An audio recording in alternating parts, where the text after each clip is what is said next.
অনেকে সংখ্যা গুণে বলছেন আমরা এত কোটি এত লক্ষ যুবককে কর্মসংস্থান দিব, বাকিদের কি হবে? বলছেন বাকিদেরকে ভাতা দেবেন। আমরা আমাদের যুবকরা কারো কাছ থেকে বেকার ভাতা গ্রহণ করুক তা দেখতেও চাই না, শুনতেও চাই না। প্রতিটি যুবকের হাতকে দেশ গড়ার কারিগরের হাতে পরিণত করতে চাই। প্রত্যেকটি হাতে কাজ তুলে দিতে চাই, বেকার ভাতা নয়। বেকার ভাতার পরিবর্তে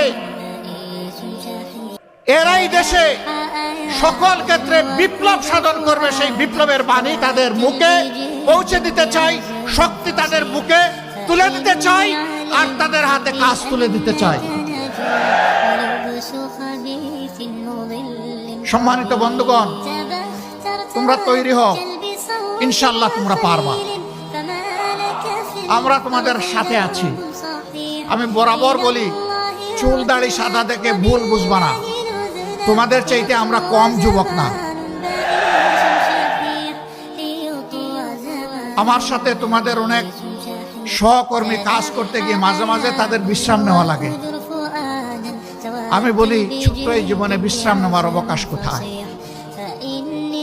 বিশ্রাম আল্লাহ তাআলা আমাদের কিসমতে কপালে রাখলে ইনশাআল্লাহ পরম প্রশান্তিতে নেব। কিন্তু এটি দুনিয়া নয়, এই দুনিয়া বুকের নয়, এই দুনিয়া ত্যাগের ইনশাআল্লাহ। বাংলাদেশ জামাতে ইসলামী, ইসলামী সংগঠন সমূহ এবং দেশপ্রেমিক অন্যান্য সংগঠনকে সাথে নিয়ে সেই ইনসাফের ত্যাগের বাংলাদেশ করতে চায়।